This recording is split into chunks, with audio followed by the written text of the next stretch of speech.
Alright guys, so we've got a 2010 Chevrolet Corvette. It's the C6 Grandsport, and a guy came in, wants to make it a little bit louder, so we've got ourselves a Billy Boat exhaust system. It's got the push button cutouts on it, and we've gone on their YouTube page and checked out their video, and it's terrible, but it's also pretty old. It's like 6 or 8 years old or something, they said. So we're going to try to make a video of how we went about replacing the Billy Boat Fusion exhaust, I guess they call it, on this here Chevrolet. So here's the basic setup. I just had it out here because we were just playing with it a little bit. So we've got your mufflers. I'm going to keep them in packing until we put them on. But essentially, you know, it's got just your classic oval tips like the car comes with from the factory, and one half of this muffler is baffled, and then the other half is just straight through. So you have these vacuum actuated like wastegate valves like you would find on a turbo, that with the push of a button via key fob they will open and close. And I guess I can just demonstrate that. I got the vacuum, got a little vacuum pump here hooked up. It goes to this control box, which essentially is just a vacuum reservoir and a you know, solenoid in there to control vacuum. So currently it has, you know, 15 inches of vacuum in here like it would with the car running. You take your key fob and you can see your actuators here. This valve is closed, so the car is nice and quiet. You see some hot chick walking, you hit the button, and all of a sudden the valves come open and you give her a couple wah-bahs. So, and then you can turn it off and then they close. The cops leave you alone. So that's pretty much the long and short of it. So here's that brand exhaust. There's their website there, and it's the Fusion exhaust. Like I said, that's the one that comes with these fancy pants cutouts. So kind of look through there.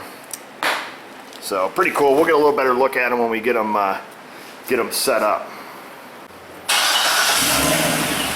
So that's just the factory exhaust on there. Give her a couple rev ups there.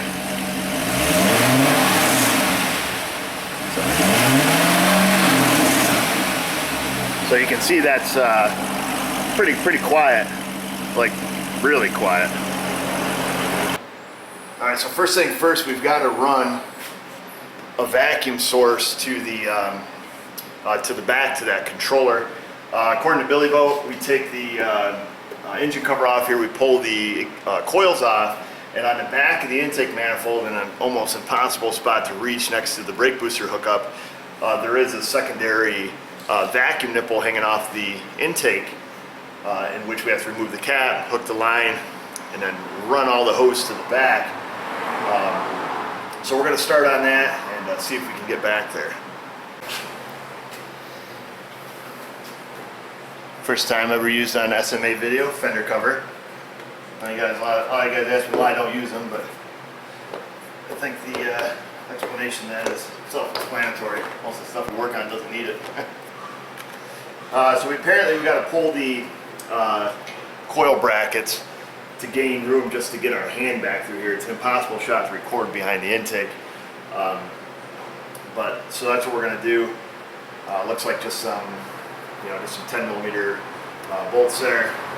Take them off. We'll unplug them. Get this connector out of the way. Move them up. And hopefully we can get our hand back there. Slip that connector off the action sensor. It's got 10mm here.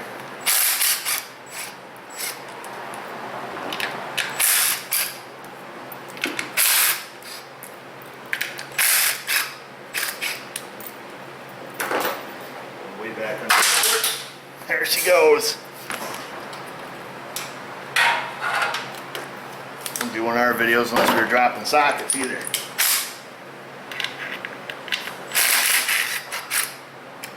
So that should have all the coils loose.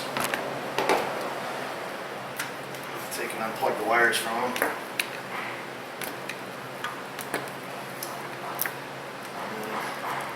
Should be able to just kind of set that up to the side. We grab our light there. We're going to try to get back in behind this intake. I did look, before we started, look back there with a mirror to see if I could see it, and you can. It has a cap on it.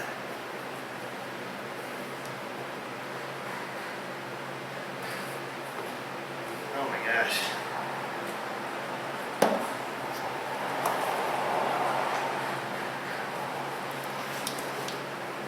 I tell you to use a twisting motion. I can't even touch the damn thing. Well, we'll see what we can do. We got the vacuum nipple off. I'm going to try to zoom in on this here. Hey, Hannah, will you zoom that in for me? Yeah, there you go. We're going to try to get in. Okay, that's good right there. So you can see that 90-degree elbow to the right. That is for the brake booster. And the one on the left is the one we're gaining access to. And that is with the cap off right now. I'm going to show you a little something on the whiteboard of what that looks like. So that is it's a huge pain. And I'm going to show you what I've discovered and the method I use. So on the back of the intake, let's see, so this will, if we're looking down on top of the engine, if this is, let's say this is the front of the engine, you've got these two nipples here. One goes over to the brake booster, and then you've got this other one here. So this is the one we're after. In the car, there's a plastic guard on both sides of it, and the firewall runs right tight. Of course, got the valve cover. You see, you couldn't hardly get your hand back here to get on that. So I'll draw a picture of the profile of that nipple there and what that looks like. And this may not be right, but here's what we did. So big exploded view here. You've got the 90-degree that comes out, and then the brake booster hose hooks onto this and goes that direction. And then the other nipple, this being the intake, the other nipple comes up like this, and you can see it's got a little,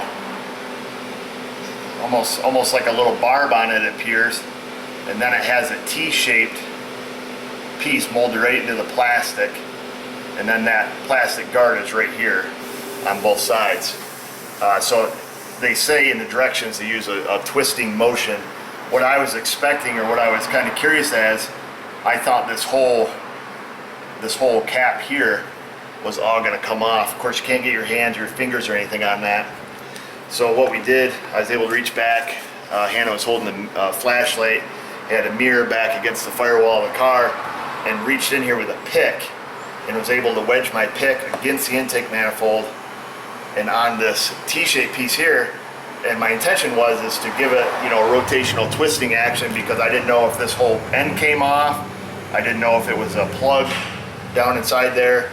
But long story short, all that happens is you break off this outer piece here only, just this outer little wing piece. Once that breaks off, that just leaves you kind of a poor graphic here, but that just leaves you with a regular, vacuum port with a little barb on the end of it. So all you have to do is break off that little end piece. Now you want to be careful, you don't want to get in there and start shoving on this thing sideways, because I assume you could just snap it off of the intake, in which case you're kind of up the creek. This should bring some comments here, I'm assuming. But that's the best I can describe to you. I did get in there with two different picks. The first, my long pick, I was able to get in. I started pushing on this side, seen it was kind of wedging away. I got in there with this one, finished breaking that off.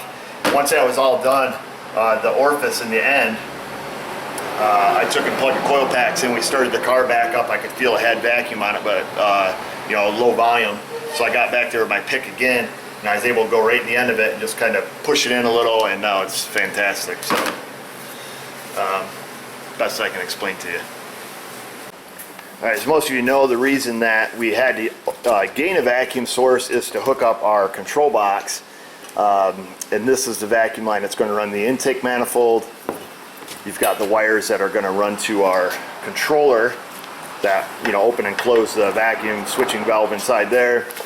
And then this is the control side that's going to run to these actuators on the exhaust.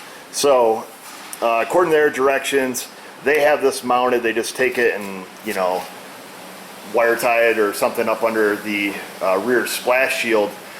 We're going to do it a little bit different, and I'll show you how we're going to do that. I guess the next thing we're going to do is install the electrical portion of the controller. It comes with a fuse tap.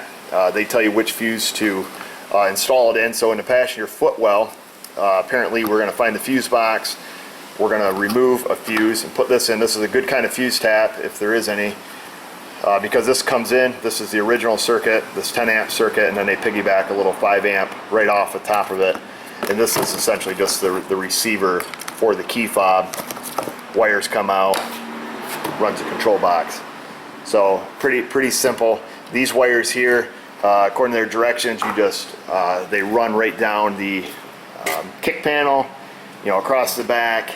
They just kind of, you know, stick them up behind the trim and the carpet. Then you come back to this opening here in the back of the vehicle.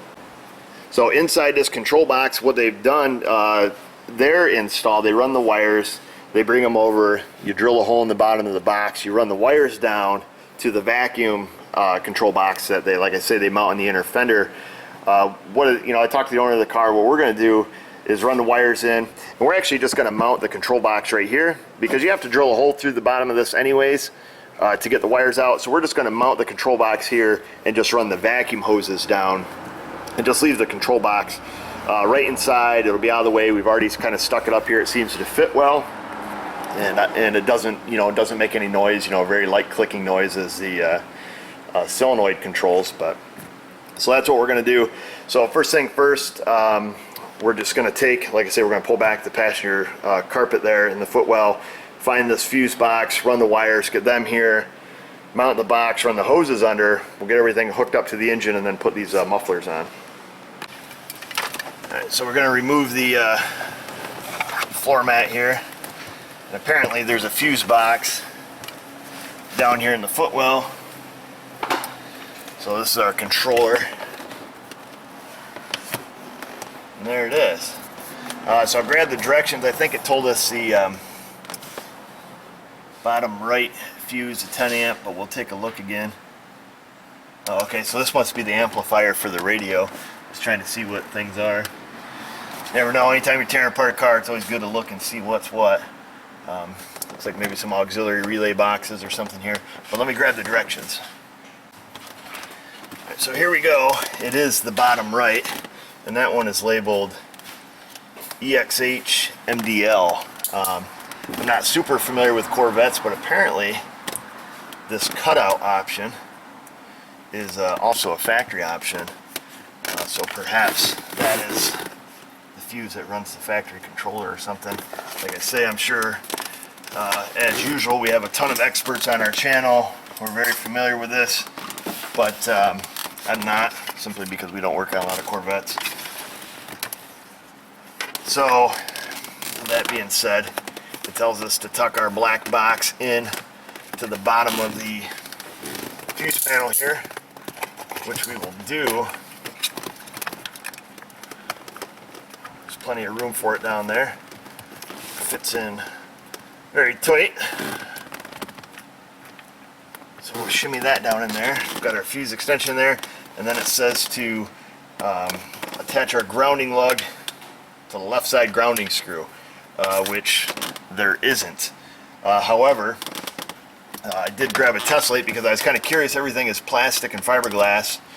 I was curious if the case to the amplifier is grounded, and the answer to that question is yes. So if we hook onto the amplifier case, we find a fuse that has power here. Actually, the fuse that we just took out does, so I'll just pull that back out, and then we'll reinstall our factory fuse just for the purpose of testing. And we can see, you know, clearly that our light lights brightly. So we know that that carries, you know, 200 milliamps. The ground, you know, appears to be good. So we're going to go right off that amplifier screw. Initially, I guess for lack of a better ground, I assume that solenoid is, you know, probably a low current solenoid anyways. So we're going there. I grabbed a couple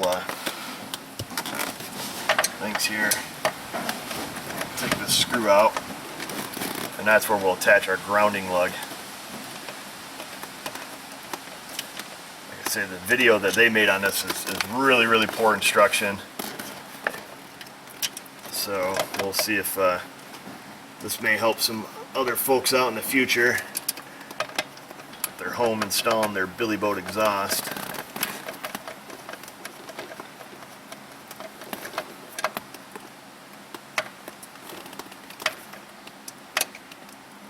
Of course, we'll check the radio, make sure we don't have any interference there, but I don't suspect that we will. So that's kind of what this all looks like. Now the next part is our wiring here. We're going to take and run that through the trim here. That's kind of what they stated on the directions. The trim's quite loose on this. I can't see any sense in going through and pulling all the trim out, taking the chance of breaking any kind of plastic or connectors. The wire they give is nice. It's got a real heavy insulation on it. It should be really abrasion resistant and stuff, so I'm not too concerned about that. What I've done is I just took and threw, now that the box is in there and secure, just threw a zip tie on the main harness in case you ever seen the, this wire for the antenna, if that ever comes out, or the, the main wire here, if that ever falls out of the trim and somebody, were to snag it, at least it doesn't rip it all out of the fuse box here. So you can see how I've kind of got that started in this right quarter trim. So that just sits up there. There's nothing that retains that other than your foot. So we'll take and hook our floor mat back up. Kind of like a Subaru, Corvettes and Subarus. And we're going to run our wire along this threshold trim here. We'll just take and run this through.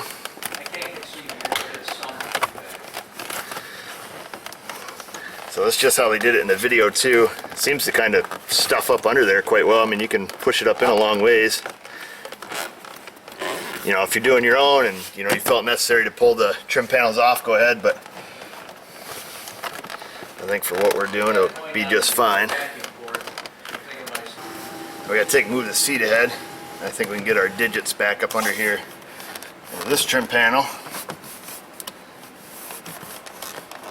yeah, you can easily stick your hands right up under there to get that wire in.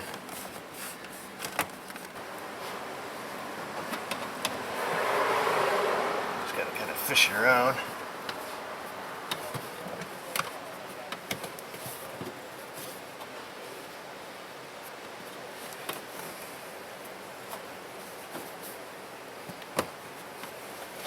It slips right up under there. Oh, she's gonna be close.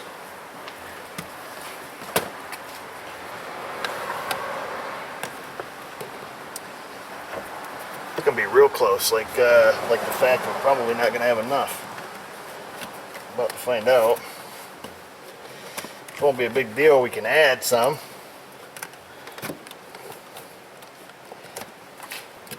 So right up here by the seal,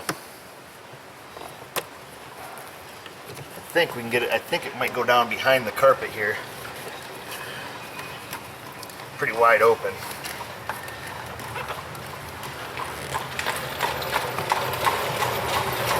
I bet that baby ain't got no cutouts on it. Put that on that. Billy exhaust. I don't think they make them for horses. Well, let's see. Right down behind the carpet here. Boy, we are out of wire.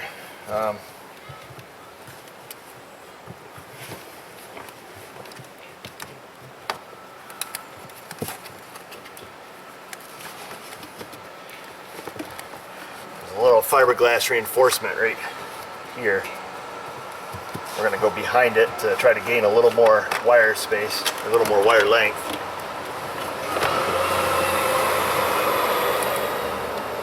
So there it is.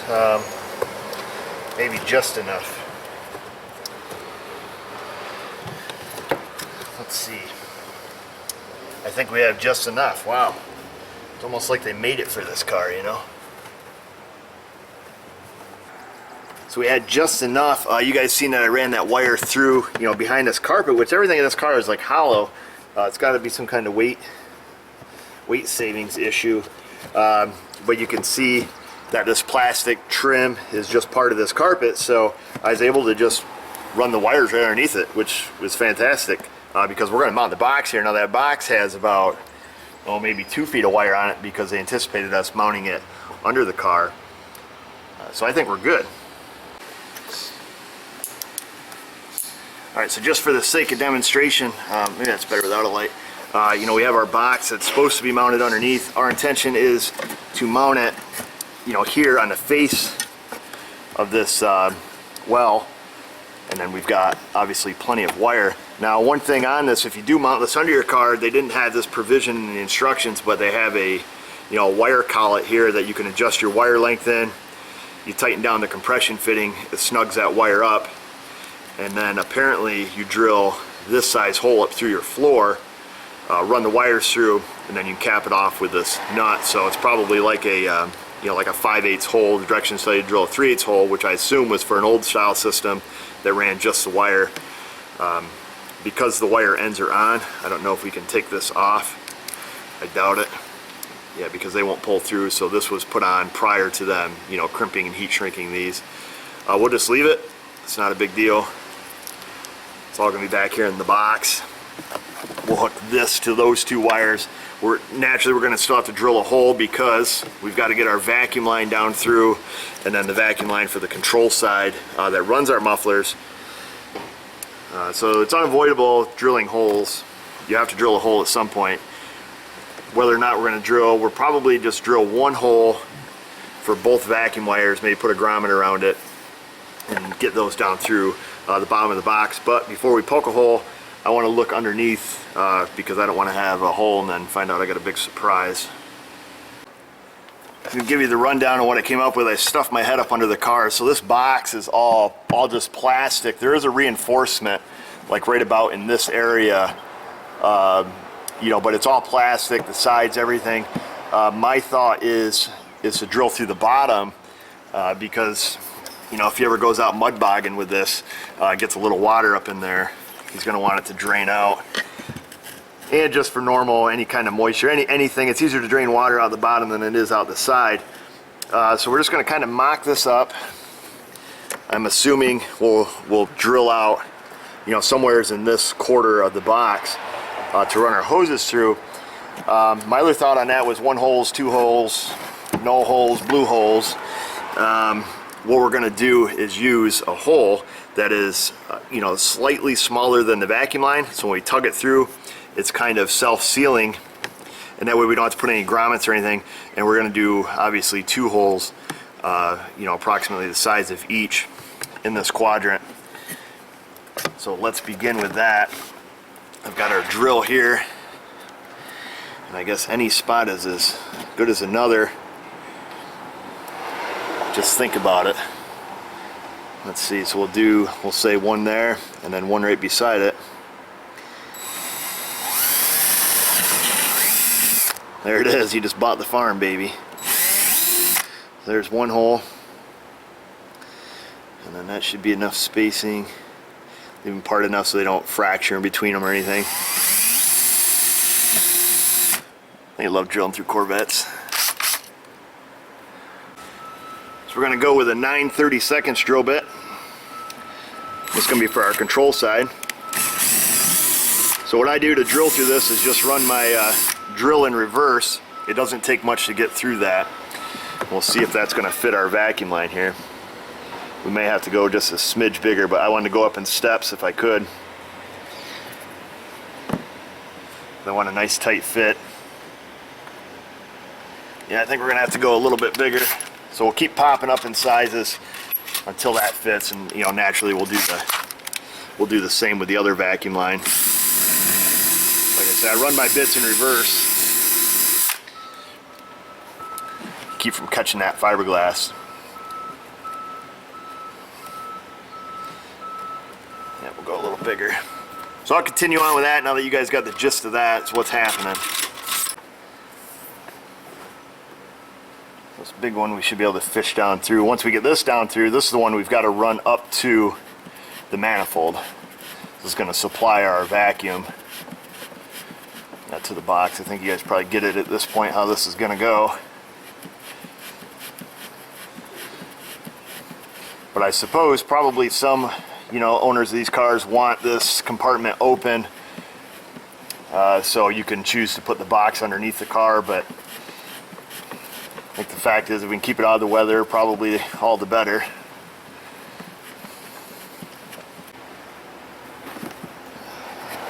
Went underneath and I pulled the long hose down through. The control hose here is quite a bit smaller, so we just fish that in. Like I said, we'll get that mounted up. I think it'll look pretty good.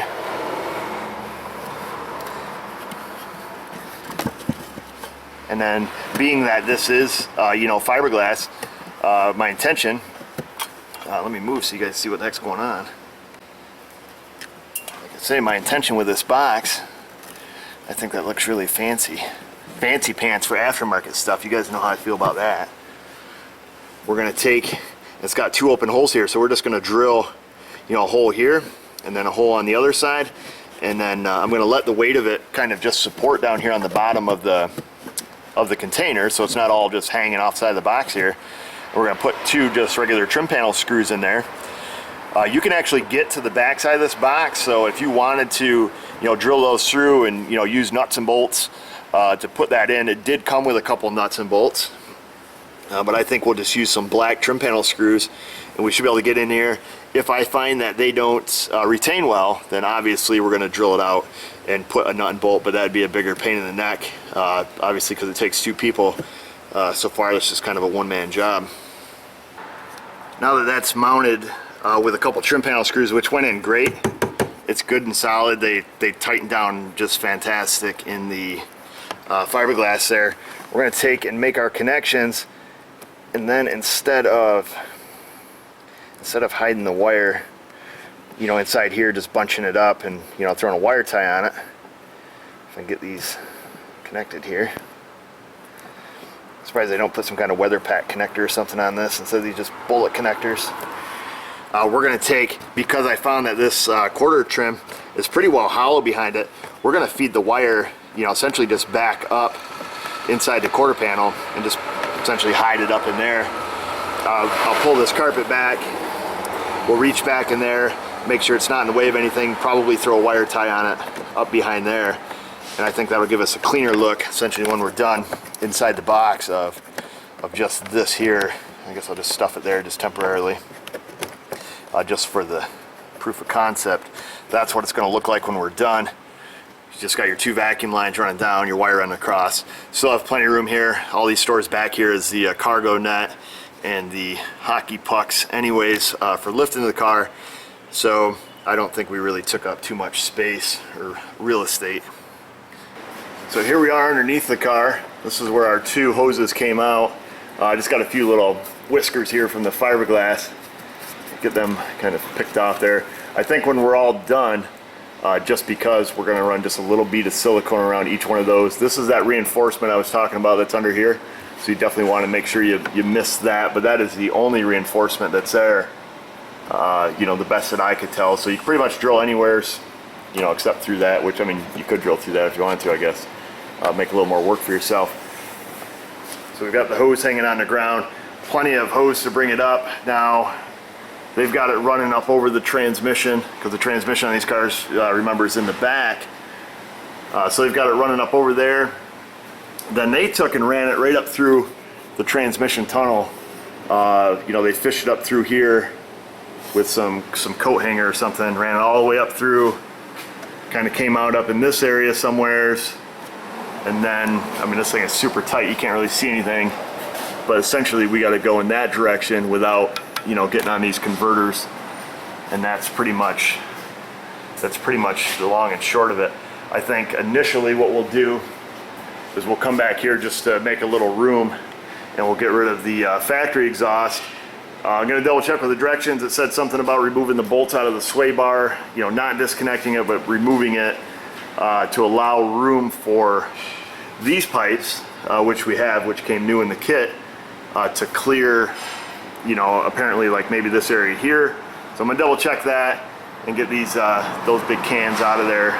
Quite a size difference, I think, with the aftermarket stuff versus what's on here now. So we'll start zipping apart, see what we run into. Take these clamps right off. We've got new clamps with the new system. Hopefully they're not stuck in there too bad.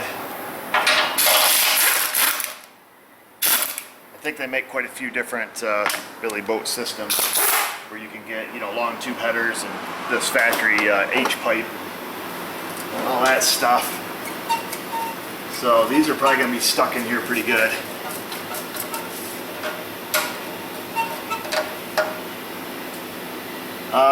So I'm going to leave these clamps right on. They are welded about a 1-inch bead on this side. So I can't see any sense in changing those unless our new pipes go over top of these old ones. I don't know. We'll just see if this wiggles. Okay, they both should come out, so we'll work on getting the mufflers loose. What I'll work on next is getting these rubber hangers off. So we'll put a little silicone spray on there, because if we use anything else, all the armchair experts will go bananas. So we're going to use that.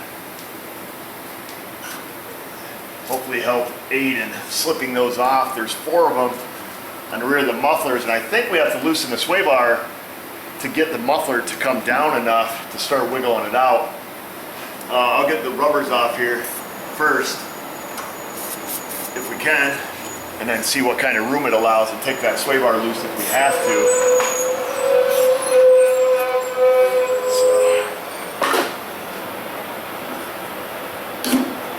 So it looks like the pry bar is the best tool here. Get right in on the rubbers here.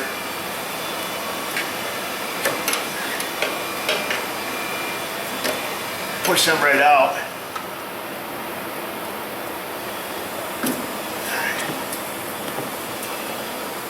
Grab our purple stand. It looks like, yeah, see, yeah, because these are all going to be totally individual. We're going to take and throw a muffler stand up here. That way we got kind of something to tweak against. But it does appear that the sway bar is going to have to be lowered. So we've got this passenger side one pretty well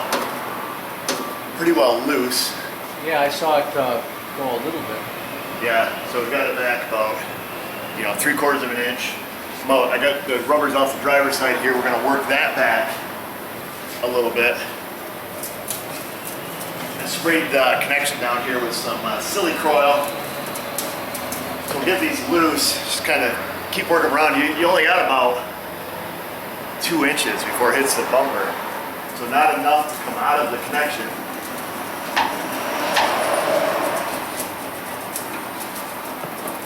But just about. I think we're right up against the body. Right there. I don't know how far in they go. We're out, you know, at least a good solid inch. We're up against the body.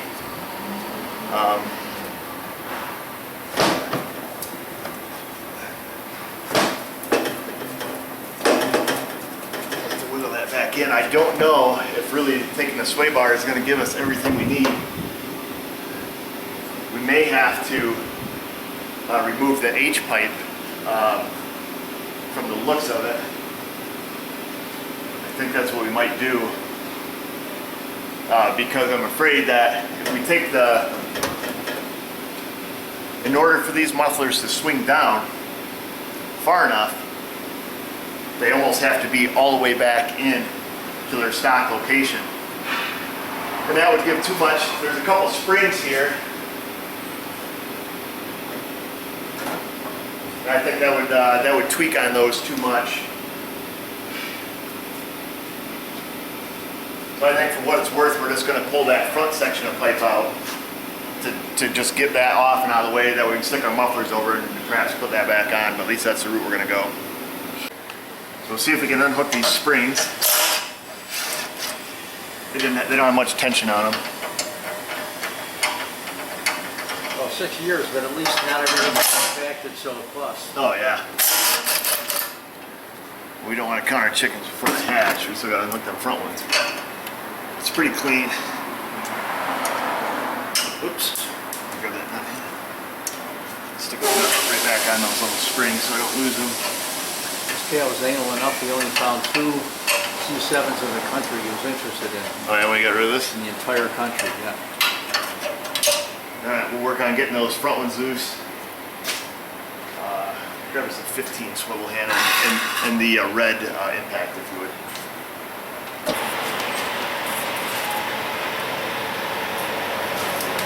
Alright, so hopefully they're 15. Look at that. Alright, on first try.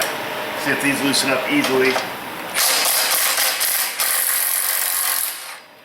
There's one.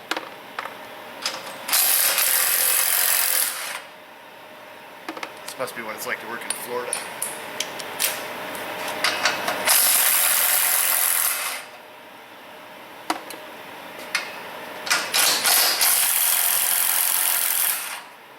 This is my car. I just take this pipe off and drive it like that. Look at all the money you save.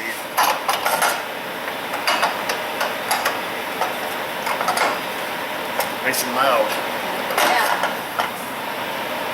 Okay. See, we still got our stand in the back.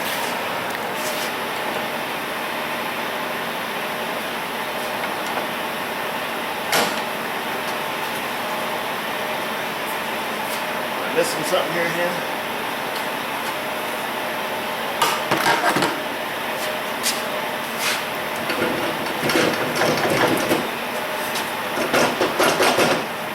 Okay, so what I'm going to have to do, because I already separated those pipes and I got to kind of wiggle them back together to get enough room to clear our flanges to get it down and then unhooked. Let's try that again. There we go. Oh, there goes my donut. Corvettes, they run on water. So now we should be able to wiggle this loose. Hold on in front of that, Hannah. Hold it? Yeah, just hold it. I just want to wiggle this off if I can.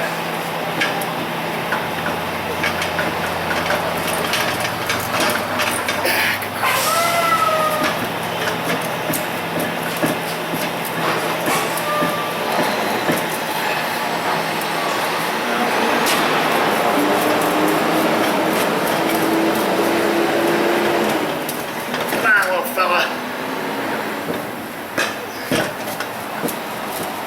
Get me right in the jaw either. There's one side. Okay, you got a hold of it? Yep.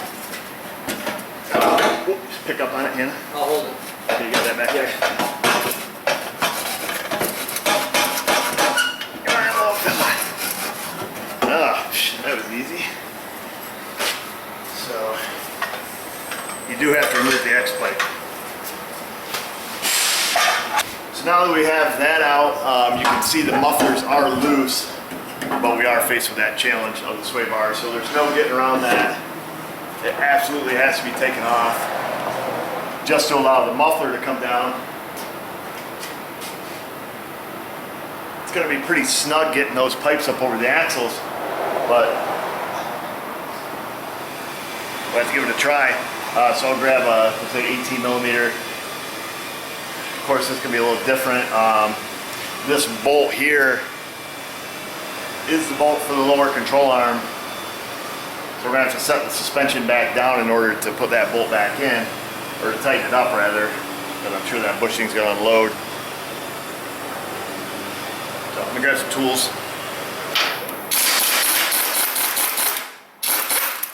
There's one bolt, that's just this regular straight through bolt there. Like I say, this one goes through the control arm.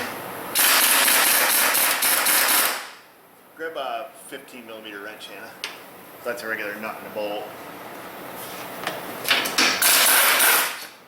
We don't have to unhook the links. That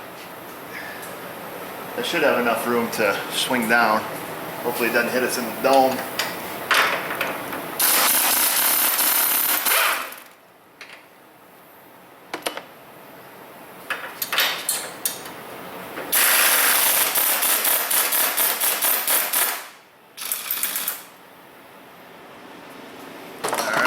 see if we can do the dance with this thing.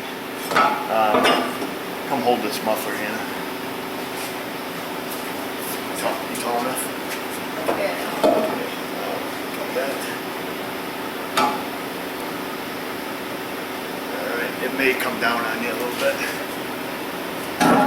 Alright, so there's the bar link. I got you. Hold this thing. Let's see if this comes out now.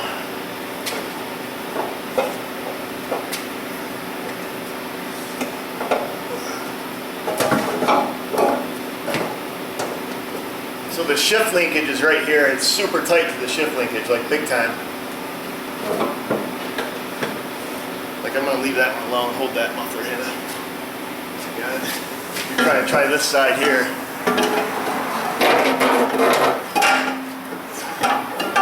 So this side comes right out. The driver's side, the shift linkage on that trainee is really close, and it's plastic.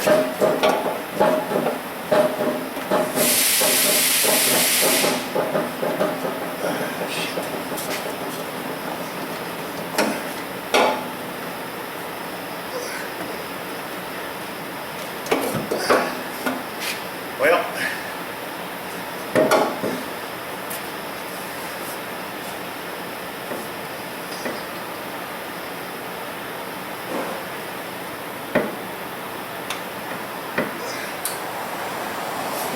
oh baby, let's see.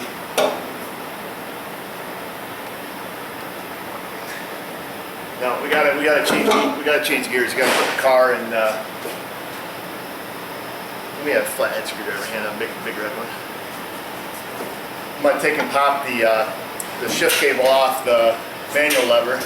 And probably the reason why, Eric, they were talking not that, because most people had 6 speeds. Oh, I have a stick. Yeah, okay. Let me just see. That should tie just a standard GM shift cable here. There's an adjustment on it. You don't want to pop that out. Just take that. Put the car up in first gear or wherever. That should gain us enough clearance now. So yeah, if you're not paying attention to that, you would have just broke your shift cable, and then you've been really upset. So here's what I was talking about. You got your manual shift lever here on the side of the trainee, so that's in park. Your shift cable end is all plastic, and that just snaps on it. So I just took and popped it off. Hindsight being that if I knew that, I would have left the car in first gear or something other than park, and that would have been far enough forward, but you can see where the muffler just started to touch that. So if you had yanked down on your muffler, you'd have broke the end off the cable, and then you're up the proverbial crick, I guess, without your paddle, because now you're putting a cable in it. So there's both your OEM mufflers off. Of course, the X pipe is off. Now we'll work on getting those in there.